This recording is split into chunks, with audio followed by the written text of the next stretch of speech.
Mi nombre es Mercedes Paredes, tengo 86 años y he vivido aquí en Oaxaca desde que nací. Ustedes, jóvenes de hoy, creen que nosotros, los viejos, somos solo fantasmas del pasado, y nuestras historias son cosas antiguas que no valen la pena escuchar, pero déjenme contarles algo. Hay heridas que nunca cicatrizan, y no importa cuántos años pasen encima de ellas. Estoy aquí hoy porque necesito sacar este peso del pecho. Es una historia que he cargado por más de 20 años, o una historia que me enseñó que las personas que más amamos pueden ser precisamente las que más nos destruyen. ¿Saben cuando dicen que la verdad duele? Pues sí, a veces mata un pedacito de uno que nunca vuelve a su lugar. Yo era una mujer distinta en aquel tiempo. Tenía energía,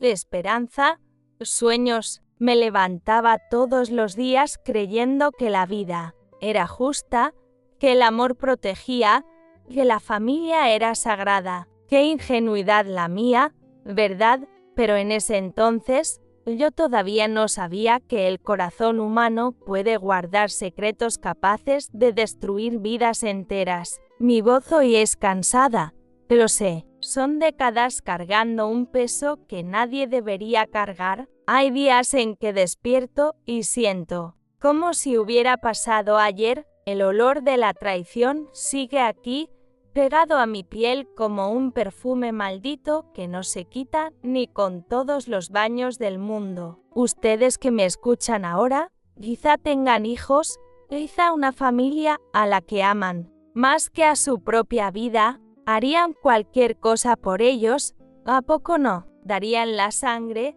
el alma, todo. Yo también era así. Mi hijo era mi luz, mi razón de existir, mi mayor orgullo. Él era todo lo bueno que yo había construido en esta vida. Pero hay cosas que no podemos proteger, no importa cuánto lo intentemos. Hay maldades que entran por la puerta principal disfrazadas de amor, de cuidado, de familia. Y cuando uno se da cuenta, cuando se da cuenta, ya es demasiado tarde. El daño ya está hecho, el corazón ya está destrozado en 1000 pedazos. Lo recuerdo como si fuera ahora. Estaba en la cocina, preparando los tamales que más le gustaban, pensando en cómo iba a sonreír cuando llegara a casa. Yo no sabía que ese sería uno de los últimos momentos de felicidad pura que tendría en mi vida. No sabía que, mientras yo estaba ahí, llena de amor materno, cocinando con cariño, otras personas estaban tramando a mis espaldas y destruyendo todo lo que yo había construido. La vida tiene de esas ironías crueles.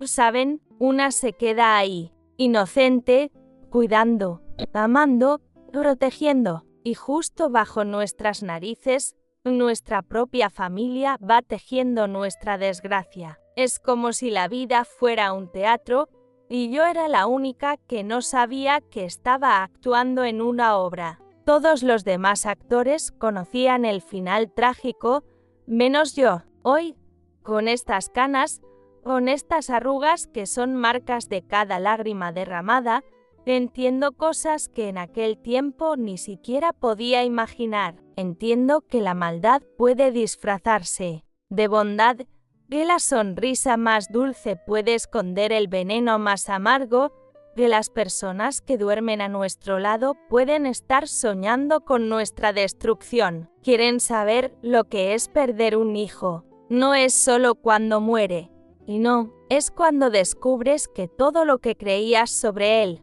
sobre tu familia, sobre tu vida, era mentira. Es cuando te das cuenta que fuiste engañada por años, que fuiste hecha tonta por quienes más amabas. Pero estoy aquí hoy porque esta historia necesita ser contada, necesita servir de advertencia para otras madres, otras mujeres, otras familias. Porque si yo hubiera puesto atención a las señales, si hubiera sido menos confiada, menos ingenua, quizá mi hijo todavía estaría aquí conmigo. En esos días, yo vivía en una casita de adobe en el mero centro de Oaxaca, con paredes gruesas que mantenían el fresco incluso en el calor más fuerte del verano. La casa tenía un patio interno rodeado de macetas de barro llenas de geranios rojos y rosas que regaba religiosamente todas las mañanas. El piso era de mosaico frío, de esos antiguos con dibujos azules y blancos que la madre de mi marido había escogido cuando construyeron la casa décadas atrás. La cocina era el corazón de nuestra vida. Tenía un fogón de leña que calentaba toda la casa durante los inviernos de diciembre, cuando el viento helado bajaba de las montañas y hacía que todos se acurrucaran bajo los rebozos. El olor que siempre flotaba por ahí era una mezcla de comino tostado, siles secos colgados del techo y el café de olla que hervía en la cazuela de barro desde las 5 de la mañana. Era ese aroma el que me despertaba todos los días, y mucho antes de que cantara el gallo del vecino. Mi marido, Aurelio, salía a trabajar a la herrería cuando el sol apenas se levantaba detrás de la iglesia de Santo Domingo. Yo escuchaba el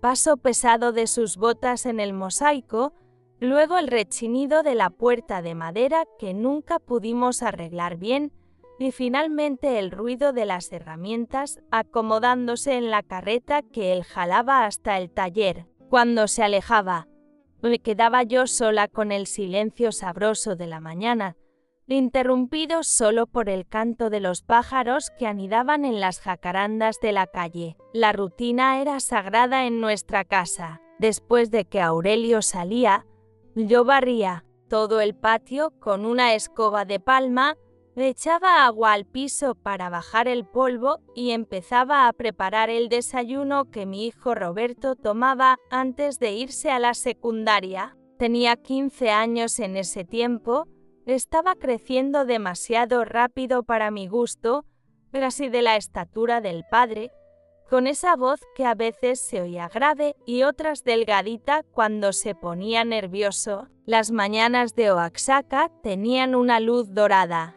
que entraba por las ventanas pequeñas y dibujaba cuadros brillantes en el piso de la sala. Era en esa luz donde yo cosía la ropa de la familia, sentada en una silla de madera que crujía con cada movimiento, con la canasta de retazos al lado y la radio sonando bajito las rancheras que a mi suegra le gustaba escuchar. La programación era siempre la misma, primero las noticias, luego la hora de la música romántica y al final de la mañana comenzaban los programas de concurso que hacían reír fuerte a las vecinas. El ruido de la calle era como una sinfonía conocida. Temprano pasaba el panadero tocando la campanita de la bicicleta, gritando «¡Pan dulce! ¡Pan dulce!», con esa voz ronca de quien se levantaba antes que el mundo. Después era el turno de la mujer que vendía leche de cabra,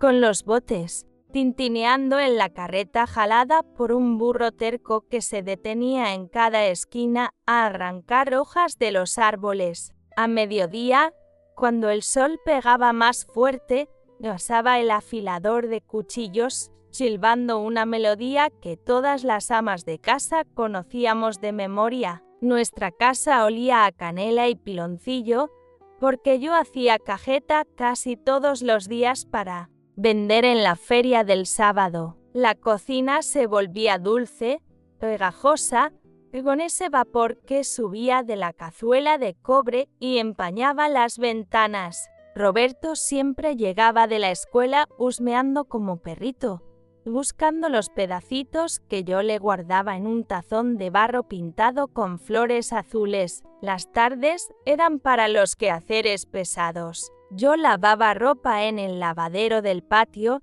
con jabón de sosa que me dejaba las manos rojas y ásperas. El agua fría me subía por los brazos y me hacía tiritar incluso con el calor, pero me gustaba ese trabajo rítmico.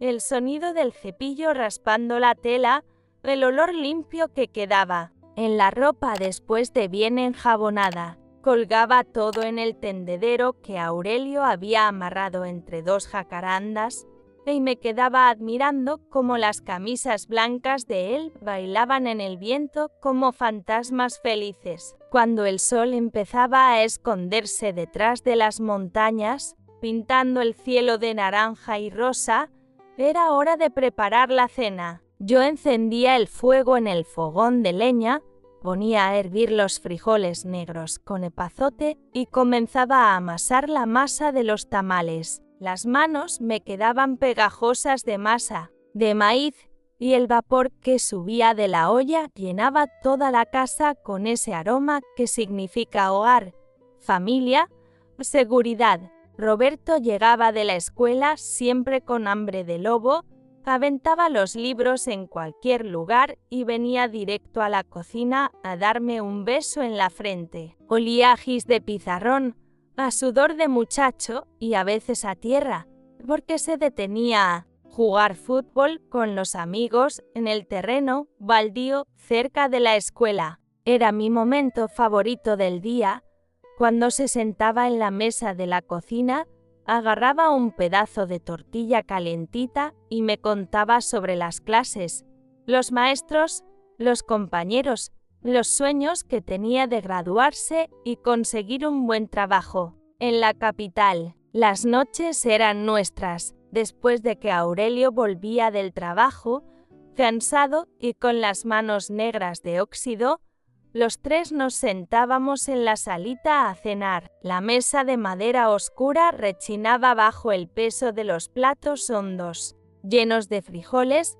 arroz y carne guisada. Roberto siempre repetía plato, estaba en esa etapa de comer por 10, y yo me sentía feliz viéndolo crecer, viendo la fuerza formarse en esos brazos flacos, en esos hombros que ya comenzaban a ensancharse. Después de la cena, Aurelio leía el periódico en voz alta para nosotros dos, porque a mí, a Roberto, nos gustaba enterarnos de las noticias del mundo. Su voz grave resonaba en la sala, mezclada con el canto de los grillos allá afuera y el murmullo distante de los vecinos platicando en sus patios. Roberto hacía preguntas sobre todo, política, economía, países lejanos, y yo me sentía orgullosa de la inteligencia de ese muchacho que tenía sed de conocimiento. Antes de dormir, yo siempre daba una vuelta por el patio para revisar que las plantas estuvieran bien,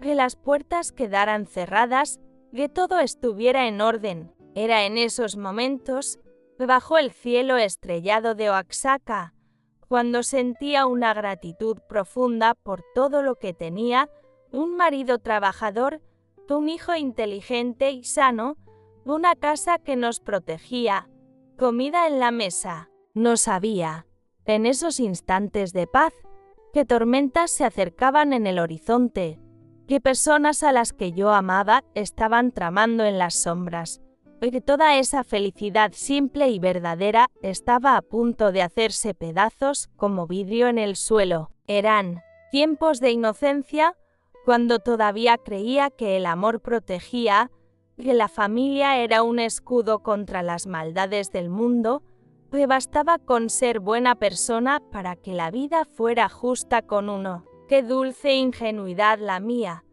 ¡Qué época bendita aquella!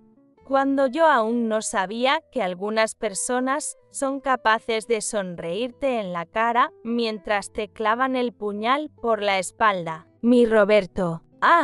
Mi Roberto era un muchacho especial desde pequeño. Tenía 17 años en aquel tiempo, pero parecía un hombre hecho por la responsabilidad que cargaba en los hombros. Era alto como el padre, con el cabello castaño, siempre despeinado porque se lo pasaba la mano por encima cada vez que estaba concentrado estudiando. Tenía una costumbre curiosa, cada vez que se ponía nervioso o tímido, mordía el labio de abajo y movía los dedos como si estuviera tocando un piano invisible. Yo conocía todos sus gestos de memoria. Usaba siempre una camisa azul deslavada que había pertenecido al hermano mayor de su padre, una prenda que yo lavaba y planchaba con cariño cada semana porque él no quería ponerse otra. Decía que esa camisa le daba suerte en los estudios. Roberto tenía una voz dulce cuando hablaba conmigo, pero se volvía seria y firme cuando discutía de política con el padre. Soñaba con ser abogado. Quería defender a los pobres. Hablaba con los ojos brillando sobre la justicia social y cómo iba a cambiar el mundo. Cada mañana me besaba en la frente antes de salir a la escuela y ese beso era como un rayo de sol que calentaba mi corazón durante todo el día. Por la tarde, cuando regresaba, siempre traía alguna historia interesante sobre un maestro que había dicho algo que lo marcó, sobre un libro nuevo que había encontrado en la biblioteca, sobre los planes que hacía para el futuro. Roberto tenía esa capacidad de volver interesante cualquier conversación, porque veía poesía en todo, hasta en lo más sencillo. Mi marido Aurelio era lo contrario del hijo en muchas cosas, pero igual en el carácter. Hombre de pocas palabras, o manos encallecidas de tanto trabajar hierro y fuego en la herrería. Tenía 42 años,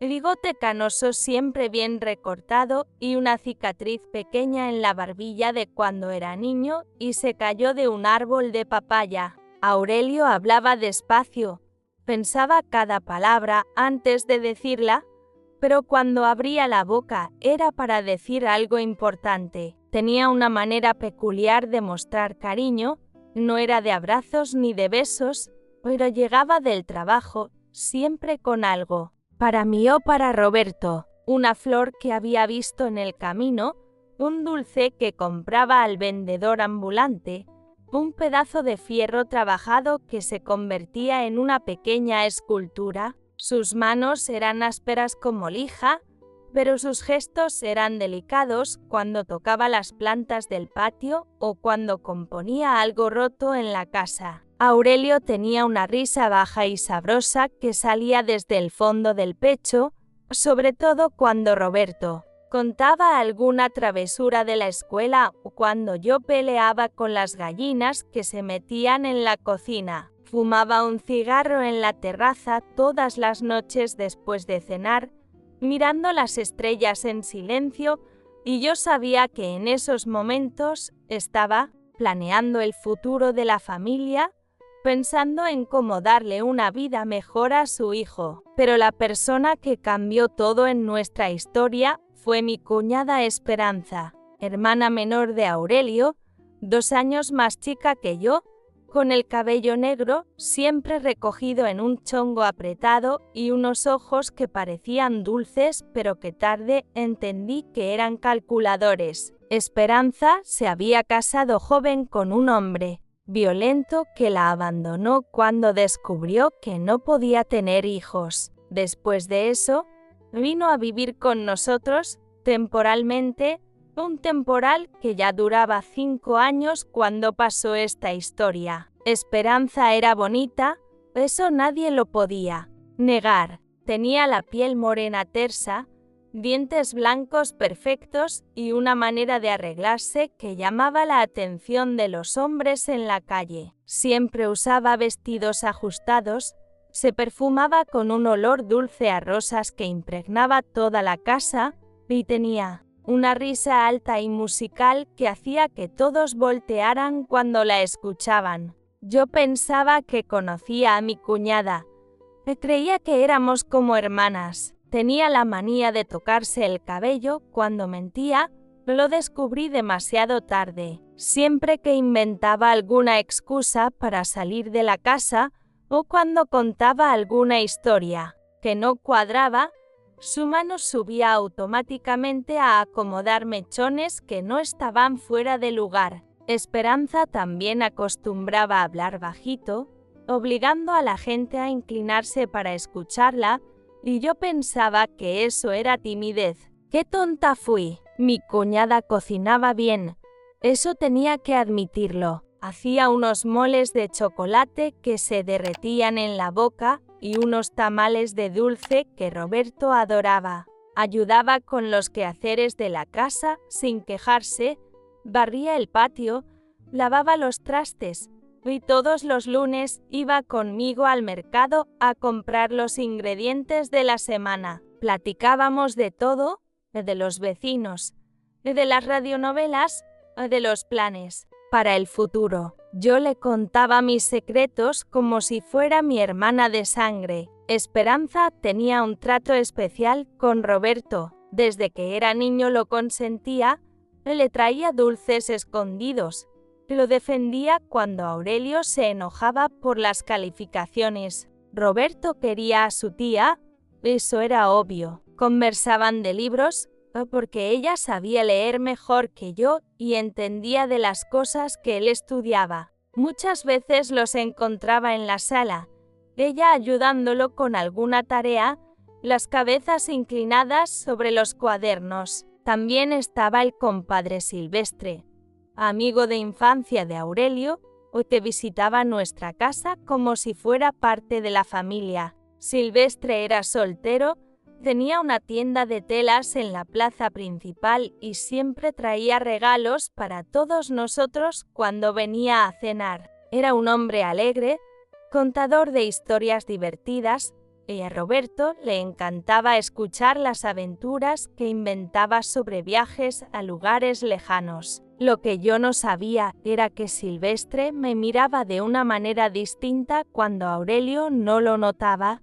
No sabía que esos regalos que traía tenían una segunda intención. No sabía que esas visitas tan frecuentes no eran solo por la amistad con mi marido. Yo era demasiado ingenua para darme cuenta de que algunos hombres son capaces de codiciar a la mujer de su mejor amigo, de que algunos amigos son capaces de traicionar décadas de confianza por un instante de placer. Todos esos personajes danzaban alrededor de mi vida como actores en un escenario, cada uno representando su papel, cada uno ocultando sus verdaderos sentimientos e intenciones. Yo vivía en medio de ese teatro, sin saber que era la única que no conocía el guión, la única que creía que esas personas eran exactamente lo que parecían ser. Roberto con su inocencia de buen muchacho,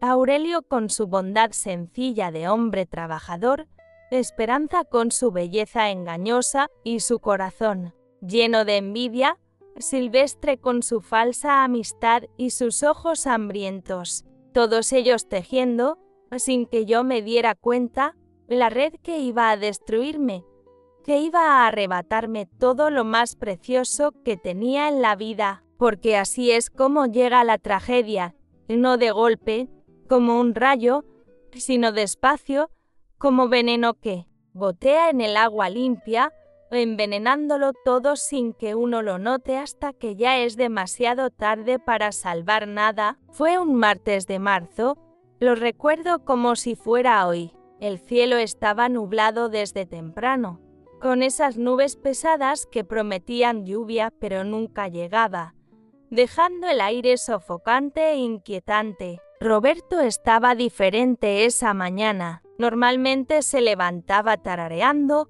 porque siempre fue un muchacho alegre, pero ese día bajó a la cocina en silencio, con cara de no haber dormido bien. Cuando le puse el café con leche enfrente, junto con las tortillas calentitas que salían directo del comal, solo jugó con la comida con el tenedor, sin comer casi nada. Eso era raro, porque Roberto tenía apetito de hombre hecho y siempre dejaba el plato limpio pidiendo más. Le pregunté si se sentía mal, si le dolía la cabeza o tenía fiebre, pero negó con la cabeza y dijo que estaba bien, con esa voz bajita que usaba cuando quería esconder algo. «Mijo, estás pálido. ¿Qué te pasó?», insistí, tocándole la frente para ver si estaba caliente. Roberto me miró con esos ojos cafés llenos de una tristeza que nunca le había visto, Era como si hubiera envejecido 10 años en una sola noche, como si algo pesado le hubiera caído sobre los hombros. ¡Ay, mamá! A veces tengo unos sueños raros, dijo, moviendo los dedos con ese gesto nervioso suyo. Sueño que nuestra familia se deshace, que los pierdo a ustedes, que todo lo que tenemos se vuelve humo. Me reí bajito y le acaricié el cabello despeinado, pensando que era cosa de la edad, de esos miedos que los jóvenes sienten cuando crecen demasiado rápido. Son solo sueños. Mijo, nuestra familia es fuerte, estamos unidos, no hay nada que pueda separarnos, le dije, sin imaginar que esas palabras iban a regresar para atormentarme después. Roberto me abrazó de un modo distinto esa mañana, un abrazo fuerte, desesperado, como si se estuviera despidiendo. Fue un abrazo más largo de lo normal y sentí que olía mi cabello como lo hacía cuando era niño y tenía pesadillas. Cuando se soltó de mí, Roberto tomó la mochila de la escuela y se detuvo en la puerta de la cocina, mirándome con una expresión que no pude descifrar. Mamá, tú sabes que los amo, ¿verdad? A ti, al papá, hasta a la tía Esperanza. Ustedes son todo lo que tengo. Claro que lo sabía, respondí, pero me pareció extraño que necesitara decirlo. Era como si se estuviera preparando para algo, como si supiera algo que yo no sabía. Esa tarde, cuando Roberto regresó de la escuela, trajo flores, un pequeño ramo de margaritas blancas que había comprado con el dinero de la merienda. Nunca había hecho eso antes.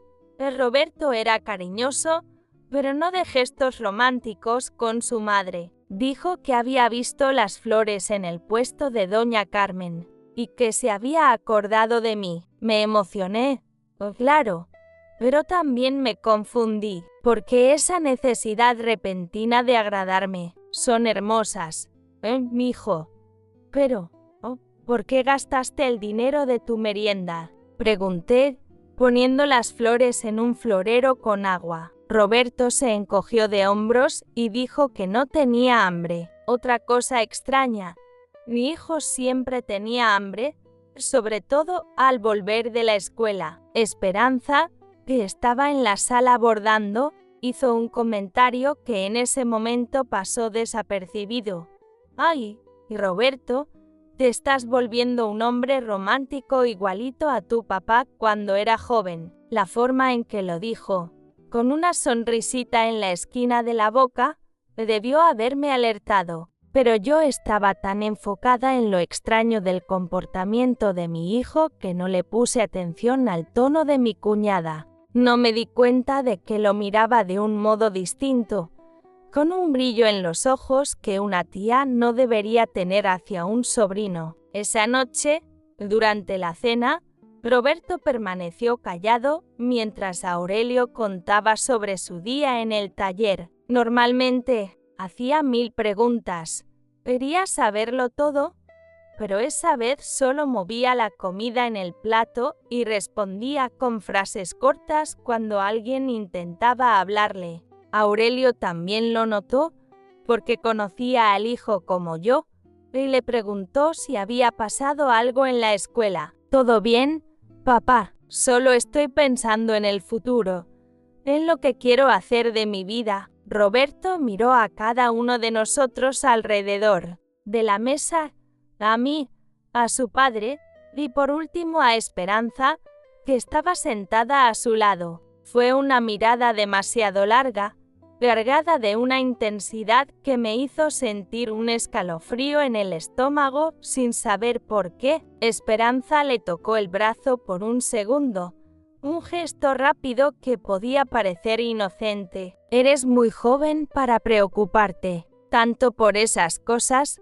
Roberto, aprovecha que todavía puedes ser niño. Pero su voz tenía una dulzura forzada, y su mano tardó un poco más de lo normal en apartarse del brazo de mi hijo. Fue un momento que pasó demasiado rápido para que yo lo procesara bien, pero demasiado lento para ser natural. Después de la cena, Roberto me ayudó a lavar los trastes, cosa que nunca hacía porque siempre corría a hacer la tarea o a leer. Estuvimos ahí en la cocina, yo lavando y él secando, en un silencio que era pesado pero también íntimo. De pronto, dejó lo que estaba haciendo y me miró serio. Mamá, si algún día pasa algo, vas a recordar que siempre fui un buen hijo. La pregunta me agarró desprevenida. Claro que era un buen hijo, el mejor que una madre podía desear. ¿Por qué hablaba como si algo fuera a pasar? No digas eso, mijo. Me estás asustando con esas ideas raras. Roberto sonrió, pero fue una sonrisa triste, forzada. Perdón, mamá, es que a veces la vida cambia de un momento a otro y yo quería estar seguro de que sabes cuánto los amo. Me dio un beso en la frente, como siempre, pero esa vez sus labios se quedaron ahí más tiempo, como si quisiera grabar ese instante en su memoria. Esa noche, antes de dormir, escuché voces bajas que venían de la sala. Pensé que eran Aurelio y Roberto conversando, como a veces hacían cuando tenían asuntos de hombres, pero cuando puse atención, me di cuenta de que eran Roberto y Esperanza. No logré entender lo que decían, pero el tono era en susurros, íntimo, como si fueran secretos que no debían ser escuchados por nadie más. Debía haberme levantado de la cama en ese momento. Debía haber ido hasta la sala a ver qué pasaba. Debía haber escuchado ese instinto maternal que me gritaba que algo no estaba bien. Pero pensé que eran paranoias mías, y que Roberto solo estaba en una etapa difícil de la adolescencia y que Esperanza estaba siendo una buena tía, consolándolo. ¿Qué? Equivocada estaba. Qué ingenua al creer que conocía a las personas que vivían bajo mi propio techo. Todas esas señales estaban ahí, claras como el agua, pero yo estaba ciega por el amor, sorda por la confianza, muda por la inocencia. No sabía que ese martes de marzo sería el último día en que mi hijo sería realmente mi hijo, el último día en que mi familia sería una verdadera familia, porque al día siguiente todo empezaría a desmoronarse y yo descubriría que las personas que más amamos pueden ser precisamente aquellas que más nos traicionan. Fue un jueves cuando mi vida se hizo pedazos como vidrio cayendo al suelo. Había ido al mercado temprano en la mañana para comprar los ingredientes del mole que iba a preparar para el cumpleaños de Aurelio el fin de semana. Recuerdo que estaba animada,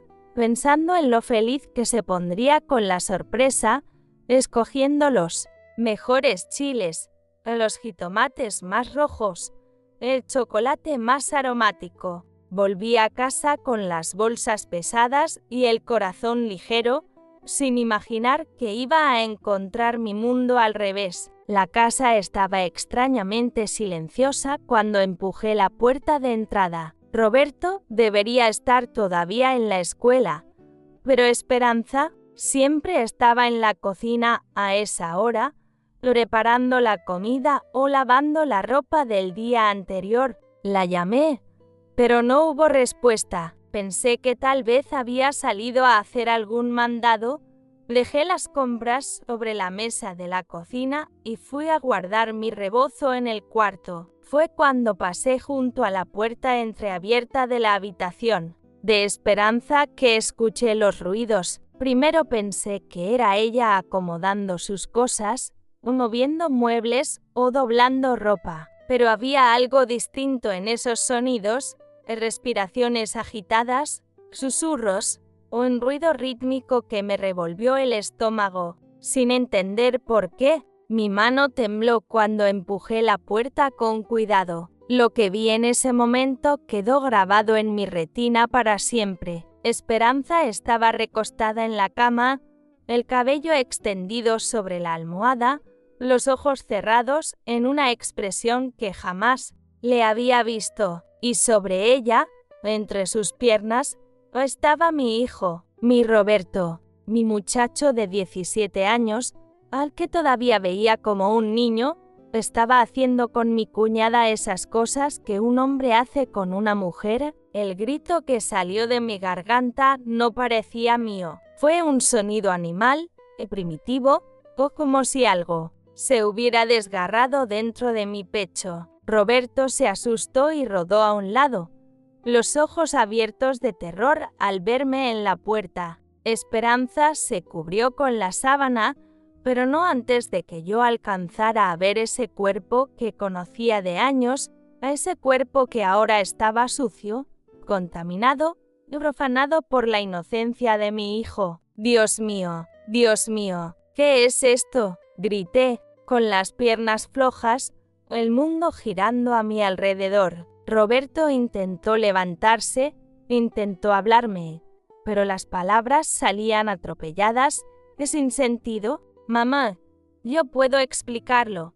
No es lo que estás pensando, pero no había explicación posible para aquello. No existían palabras en todo el mundo que pudieran convertir esa escena en algo aceptable. Esperanza se incorporó en la cama, jalando la sábana hasta el pecho, pero había algo en sus ojos que me asustó todavía más. No era vergüenza, no era arrepentimiento, era frialdad calculada, como si la hubieran sorprendido en una travesura sin importancia y no en el mayor sacrilegio que una familia puede sufrir. Mercedes, déjame explicarte. Las cosas no son como parecen. ¿Cómo que no son? Tengo ojos, los vi, mis piernas cedieron y tuve que sostenerme del marco de la puerta para no caer. Roberto, ¿cómo pudiste hacerme esto? A tu familia, a ti mismo.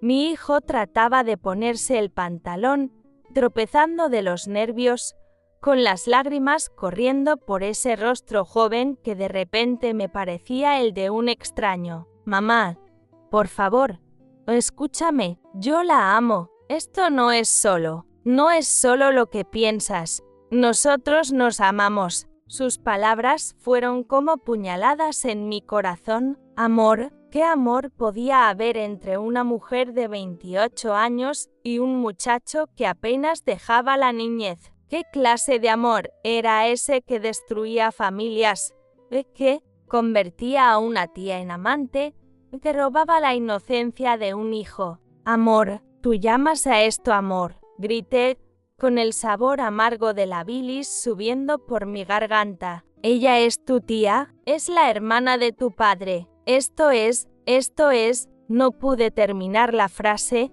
no existía palabra en español, de ningún idioma, que pudiera nombrar esa monstruosidad que estaba viendo. Esperanza se levantó, envuelta en la sábana, y trató de acercarse. Mercedes, tienes que entender, yo no planeé esto, pasó de manera natural. Roberto ya no es un niño, es un hombre. Y yo no la dejé terminar. Mi mano se movió sola y le di una bofetada que resonó en todo el cuarto. Ella se llevó la mano al rostro, más sorprendida que dolida. Cállate, no digas ni una palabra más. Mi voz salió ronca, quebrada. Destruiste a mi hijo, destruiste a mi familia. Eres una.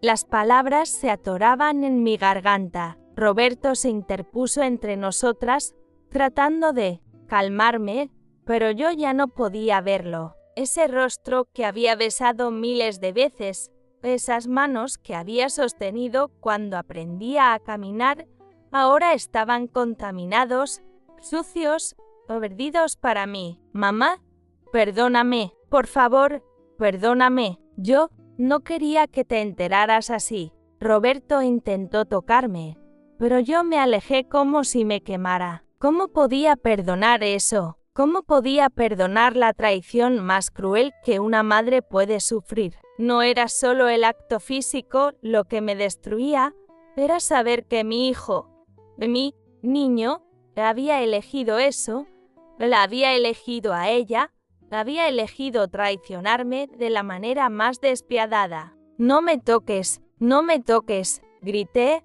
retrocediendo hasta pegar la espalda contra la pared del pasillo. «Ya no eres mi hijo». Las palabras salieron de mi boca sin que pudiera detenerlas, cada una cortando pedazos de mi propio corazón. Roberto se derrumbó en lágrimas, cayó de rodillas, implorando mi perdón. Esperanza trató una vez más de justificarse.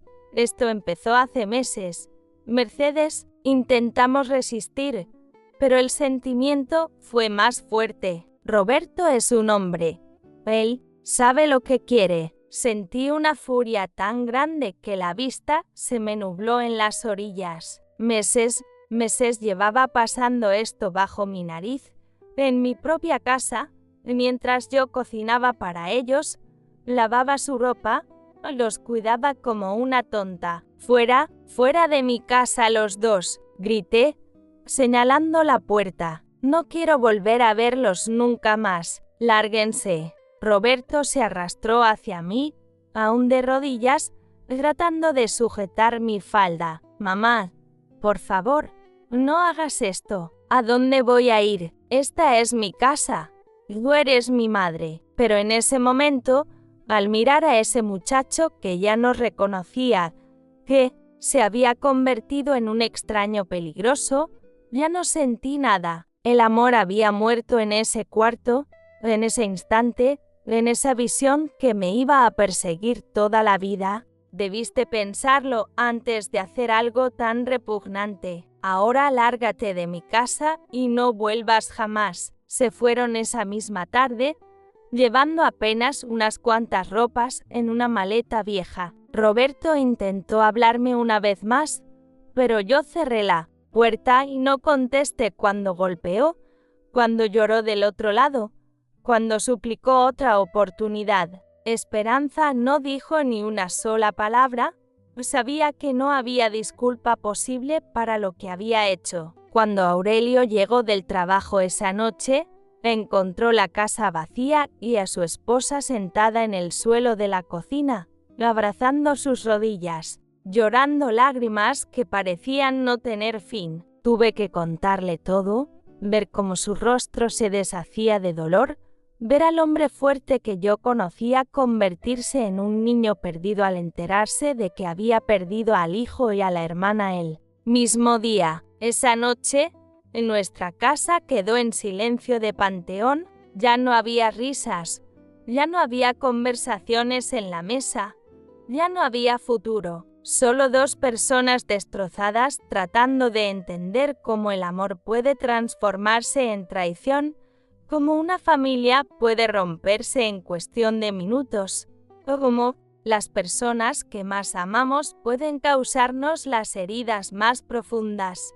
Era el fin de todo lo que conocía. Era el comienzo de mi infierno personal. Después de que Roberto y Esperanza se fueron de la casa, me convertí en una mujer que ni yo misma reconocía. Los primeros días fueron como estar atrapada en una pesadilla, de la que no podía despertar. Caminaba por la casa como un fantasma, tocando las cosas que eran de él, los libros regados en la mesa de estudio, la camisa azul que había olvidado en el tendedero, el peine con algunos cabellos castaños todavía pegados. Cada objeto era una puñalada en el pecho. Ya no podía cocinar. El olor de la comida me provocaba náusea, sobre todo cuando pensaba en cuántas veces le había preparado sus platillos favoritos, en cómo le brillaban los ojos cuando ponía un plato humeante frente a él. Ahora sabía que,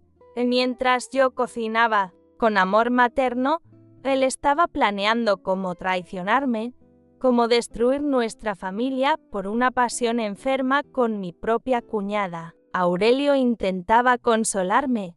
Pobrecito, regresaba del trabajo y siempre me encontraba en el mismo lugar, sentada en la silla de la cocina, mirando por la ventana, viendo al mundo seguir allá afuera como si nada hubiera pasado. ¿Cómo podía salir el sol todos los días cuando mi mundo había terminado? ¿Cómo podían reír los vecinos, jugar los niños, seguir la vida su curso cuando todo lo que yo era había muerto en ese cuarto maldito? Mercedes, ¿necesitas comer algo?, me decía, poniendo un plato frente a mí. Pero yo no sentía hambre, no sentía sed, no sentía nada más que un vacío que parecía ocupar todo el espacio dentro de mi pecho. La comida sabía a papel, agua a metal, todo lo que metía en la boca se convertía en piedra dentro de mi estómago. Las noches eran peores que los días. Me quedaba despierta escuchando los ruidos de la casa,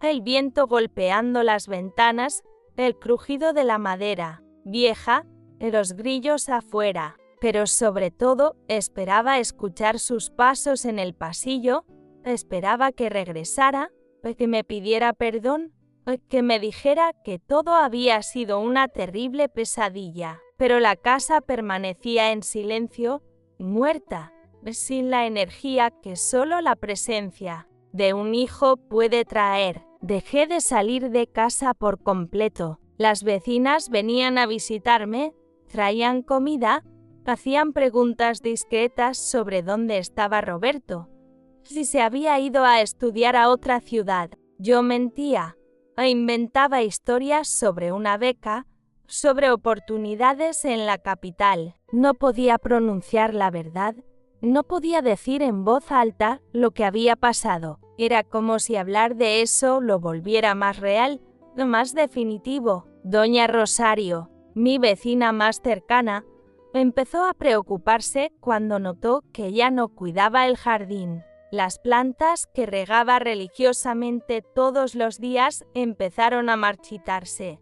Las flores que eran mi orgullo se pusieron amarillas y se secaron en las macetas. Mercedes, ¿qué pasó con tus flores? Siempre las cuidaste con tanto cariño. Preguntaba, pero yo solo me encogía de hombros y volvía a meterme en la casa. El espejo del baño se volvió mi enemigo. Evitaba mirarlo porque no reconocía a la mujer reflejada. Era alguien con el cabello enmarañado, los ojos hundidos rodeados de ojeras moradas, la piel amarillenta de quien no ha visto el sol en semanas. ¿Dónde estaba la Mercedes que sonreía, que canturreaba mientras trabajaba, que se sentía orgullosa de ser madre? Había muerto en ese cuarto junto con mi confianza, en mi alegría, mi capacidad de amar. Aurelio también estaba sufriendo. Lo veía en sus ojos, pero intentaba ser fuerte. Por los dos. Había perdido al hijo y a la hermana el mismo día. Había descubierto que las dos personas que más amaba después de mí eran capaces de una traición tan profunda. Pero él seguía yendo a trabajar todos los días, seguía intentando mantener la casa en pie, seguía tratando de sacarme del pozo en el que yo había caído. Mercedes, tenemos que hablar. No puedes seguir así, me decía las pocas veces que yo ponía atención a lo que hablaba. Pero, ¿cómo hablar de eso? ¿Cómo poner en palabras el dolor de descubrir que tu hijo, tu niño, tu orgullo, había elegido destruirlo todo por una mujer? ¿Cómo explicar el asco que sentía de mí misma por no haberme dado cuenta de lo que pasaba bajo mi propio techo? Empecé a tener pesadillas terribles. Soñaba con Roberto, siendo todavía un niño, llamándome mamá con esa vocecita dulce, corriendo a mis brazos cuando se lastimaba. Después el sueño se convertía en pesadilla, crecía frente a mí, se volvía un extraño, elegía a Esperanza en lugar de a mí, me abandonaba con una sonrisa cruel en el rostro, me despertaba gritando, sudada, con el corazón golpeando tan fuerte que parecía que iba a salirse del pecho. Dejé de bañarme regularmente. ¿Qué importaba estar limpia si me sentía sucia por dentro? ¿Qué importaba peinarme si ya no había nadie a quien impresionar? Roberto siempre me decía que Yo era la mamá más bonita de la escuela, que se sentía orgulloso cuando me veía arreglada para la misa dominical. Ahora esos recuerdos eran veneno. Cada cariño que me había dado, cada «te amo, mamá», que me había susurrado, todo estaba contaminado por la mentira. La casa empezó a reflejar mi estado interior. Los trastes se acumulaban en el fregadero. La ropa sucia formaba montañas en el cuarto. El polvo cubría los muebles como un velo gris. Ya no podía cuidar de nada, ni de mí misma, ni del lugar donde vivía. Era como si toda mi energía vital hubiera sido drenada en aquel momento terrible del descubrimiento. Aurelio intentaba hacer el trabajo doméstico cuando regresaba del taller, pero era hombre, no sabía cómo mantener una casa funcionando. Lo veía luchar con la comida quemada, con la ropa mal lavada, tratando de hacer lo que yo siempre había hecho con naturalidad. Eso me daba una culpa que se sumaba a todas las otras culpas que cargaba. Culpa de haber sido una madre ciega. Culpa de haber confiado en Esperanza. Culpa de estar abandonando a Aurelio cuando más me necesitaba. Pasaron meses así. Existía, pero no vivía. Respiraba, pero no sentía el aire entrar en mis pulmones. Caminaba por la casa, pero era como si mis pies no tocaran el suelo. Me había convertido en una sombra, en una cáscara vacía de la mujer que un día fui. Y lo peor de todo era saber que, en algún lugar de Oaxaca, Roberto y Esperanza estaban viviendo su vida, tal vez felices, tal vez sin pensar en la destrucción que habían dejado atrás. Yo era una mujer muerta por dentro, caminando entre los vivos, cargando un dolor tan grande que parecía imposible que mi cuerpo pudiera contenerlo. Aún no sabía que el fondo del pozo no era ese, que todavía había más oscuridad esperándome en el horizonte. Fue una mañana de diciembre,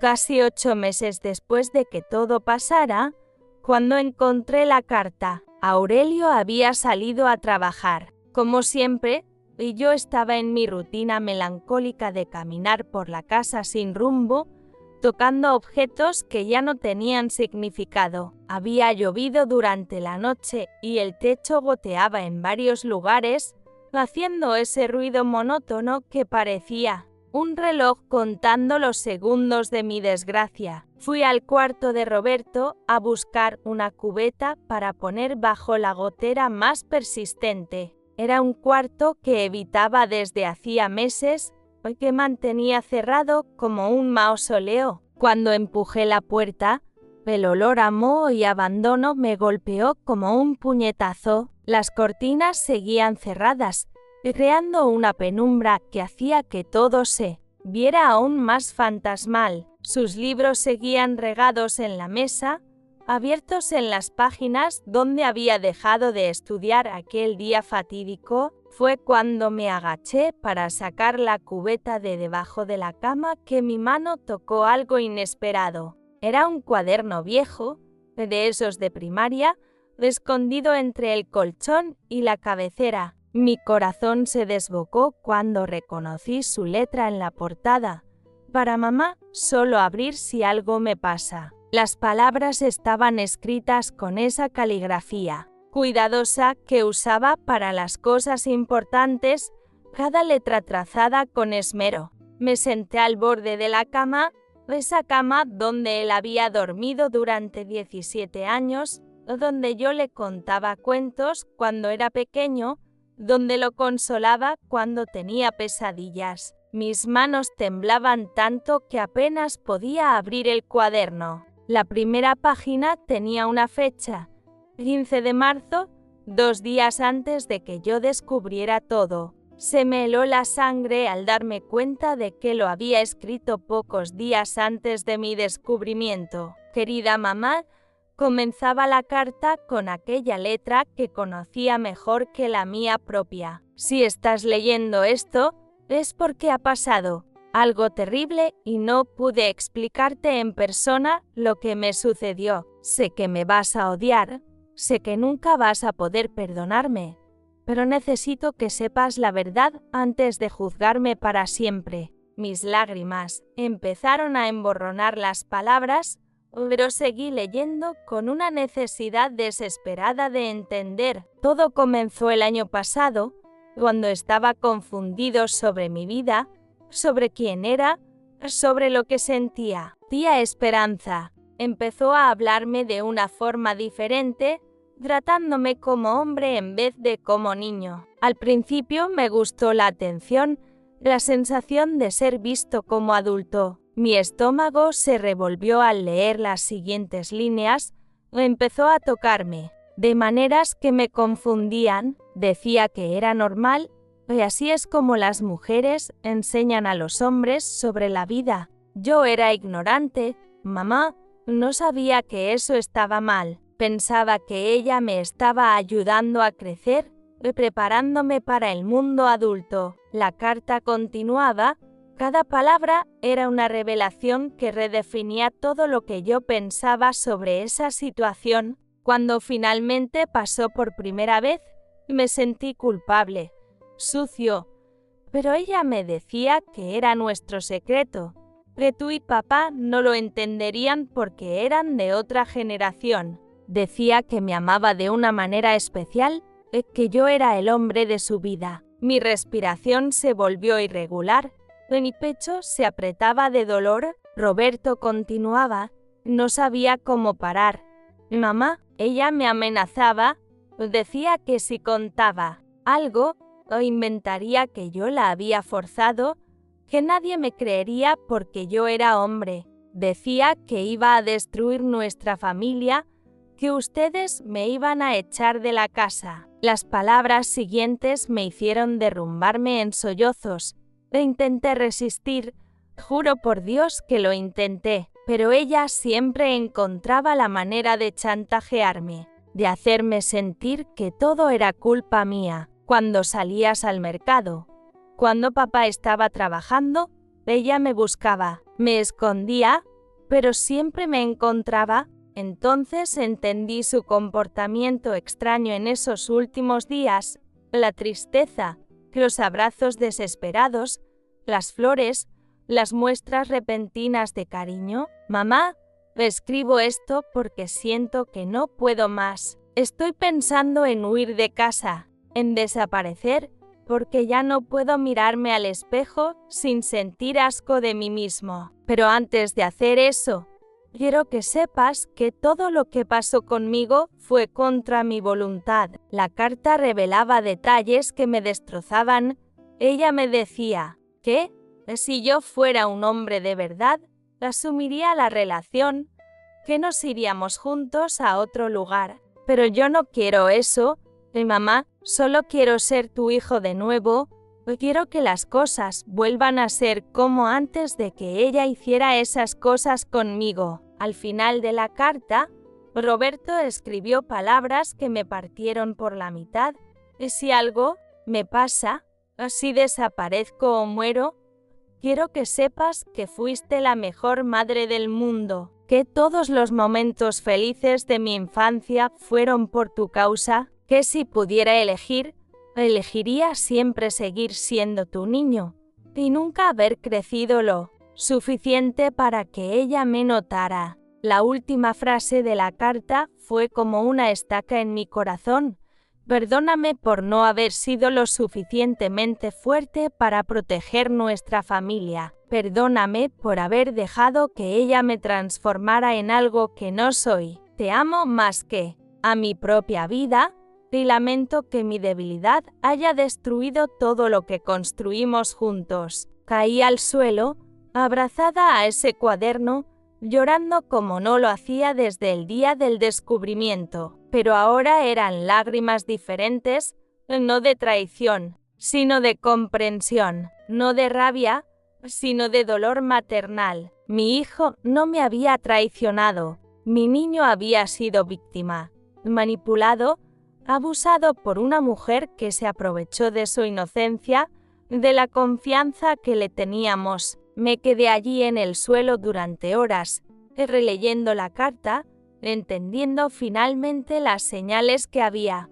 ignorado, su tristeza, su miedo, sus intentos de avisarme indirectamente. Roberto no era el villano de la historia, era otra víctima de Esperanza, al igual que yo.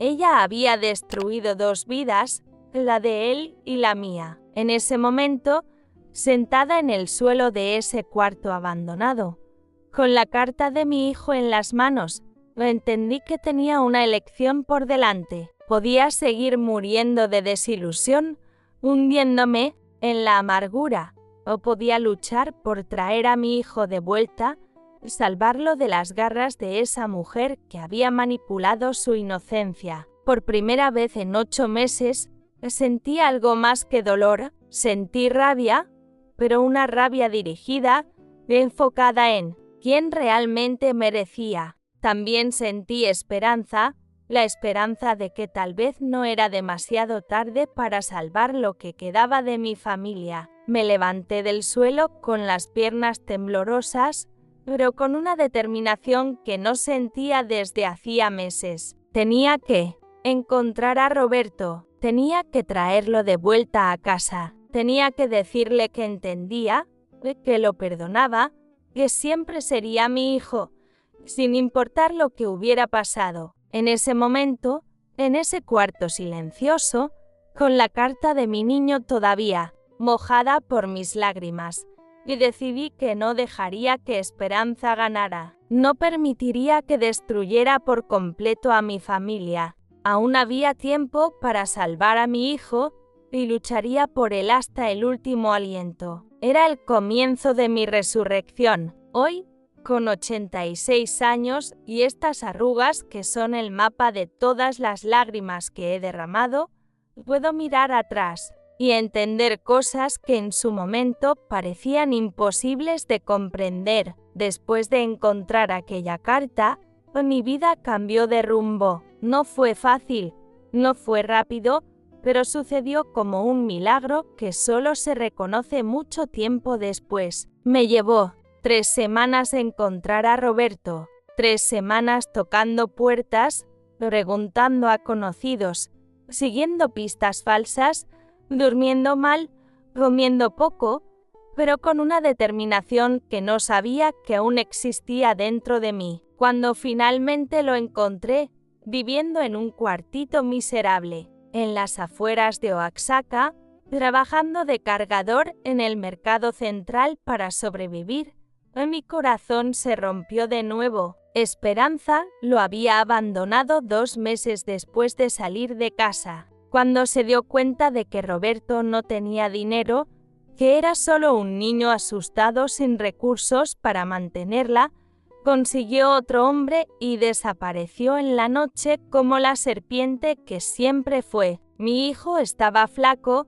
sucio, con los ojos perdidos de quien no sabe dónde está ni hacia dónde va. Cuando me vio parada en la puerta de ese horrible cuarto, se derrumbó en llanto como un niño pequeño. «Mamá, viniste a buscarme». Fue todo lo que pudo decir antes de lanzarse a mis brazos. Abracé a ese niño como si fuera la primera vez, como si acabara de nacer, como si pudiera borrar todos esos meses de separación y dolor con la fuerza de mi amor. Olía a niño perdido, mezclado con sudor, miedo y nostalgia. «Perdona a tu mamá, viejito, perdona a tu mamá por no haber entendido a tiempo», susurré en su oído. Mientras sus hombros temblaban de tanto llorar, «Leí tu carta, lo entendí todo, no tienes culpa de nada. Oh, mi niño, nada de esto es culpa tuya». Roberto lloró aún más al escuchar eso, como si esas palabras fueran agua fresca para un hombre muriéndose de sed en el desierto. Llevé a mi hijo a casa ese mismo día. Aurelio nos esperaba en la puerta, y al ver a Roberto, el hombre fuerte que yo conocía se convirtió en un niño emocionado. Se abrazaron en silencio, padre e hijo, 2 víctimas de la misma bruja malvada que había pasado por nuestra vida dejando destrucción. Esa noche cenamos juntos por primera vez en casi un año y la casa volvió a tener vida, volvió a tener risas, volvió a tener esperanza. La recuperación no fue fácil. Roberto tenía pesadillas, despertaba gritando en medio de la noche. A veces pasaba días enteros sin hablar. Sentía vergüenza de lo sucedido, se sentía sucio, se culpaba por haber sido débil para resistirse a esperanza. Pasé meses hablándole, explicándole que un niño no tiene culpa cuando un adulto se aprovecha. Pero él había sido víctima de una depredadora que sabía exactamente cómo manipular su inocencia. Poco a poco, con mucho amor, mucha paciencia y algunas sesiones con el sacerdote de la iglesia que entendía de estas cosas, Roberto volvió a ser el niño que yo conocía. Volvió a estudiar, se graduó de la escuela secundaria, consiguió trabajo en una tienda del centro de la ciudad. A los 22 años, se casó con una joven buena, hija de una familia conocida, y me dio 3 nietos hermosos que son la alegría de mi vejez. Esperanza nunca más puso un pie en nuestra ciudad. Supimos por terceros que se involucró con otros hombres, siempre causando problemas, siempre dejando destrucción a su paso. La última noticia que tuvimos es que vivía en la capital, en una vida de vicios y degradación. No sentí pena ni rabia, solo indiferencia, como si esa persona nunca hubiera existido en nuestra historia. Lo que aprendí con todo esto, hija mía, es que la vida tiene estas ironías crueles. A veces, las personas que más pueden lastimarnos son exactamente aquellas que duermen bajo nuestro techo, que comen de nuestro plato, que amamos como familia. Pero también aprendí que el amor verdadero, el amor de madre, el amor de familia, es más fuerte que cualquier maldad. Aprendí que perdonar no es olvidar, es elegir no dejar que el rencor nos destruya por dentro. Perdoné a Roberto porque entendí que él era víctima, no culpable. Me perdoné a mí misma por haber sido ingenua, por haber confiado ciegamente. Pero nunca perdoné a Esperanza y no tengo obligación de perdonar. Algunos actos son imperdonables y está bien reconocerlo. Lo más importante que descubrí es que la familia no es solo sangre, es elección. Roberto eligió volver a casa, eligió sanar, eligió reconstruir su vida con nosotros. Yo elegí luchar por él, elegí creer en su versión, elegí ser madre de nuevo en lugar de ser víctima para siempre. Aurelio eligió perdonar, eligió empezar de nuevo, eligió ser padre y esposo otra vez. Hoy, cuando veo a mis nietos jugar en el mismo patio donde Roberto jugaba cuando era pequeño, sé que algunas heridas sanan por completo. Cuando veo a mi hijo sonreír con su esposa, trabajar honestamente, ser un padre cariñoso, entiendo que las personas pueden sanar de los peores traumas si tienen suficiente amor a su alrededor, pero también llevo conmigo la amarga sabiduría de saber que el mal existe, que se disfraza de bondad, que entra en nuestras casas por nuestras propias invitaciones. Sé que tenemos que proteger a nuestros hijos no solo de los extraños en la calle, sino a veces de las personas que consideramos familia. Si tienes hijos, cuídalos. Si tienes familia, observa con atención. Si alguien cercano empieza a actuar diferente, a estar triste sin motivo, a mostrar miedo de ciertas personas, presta atención. A veces las señales están todas ahí, justo frente a nosotros, pero estamos ciegos por la confianza, sordos por el amor, y mudos por la incredulidad. La vida, querida mía, me enseña, duele, sana, pero al final de cuentas, lo que queda no son las heridas, son las cicatrices que nos hicieron más fuertes, más sabias, más capaces de proteger a quienes amamos. Y el amor verdadero, ese amor que no se rinde, que no abandona, que lucha hasta el final, ese amor siempre vence, porque al final, hija mía, lo que no mata, fortalece, y quien ama de verdad, jamás muere.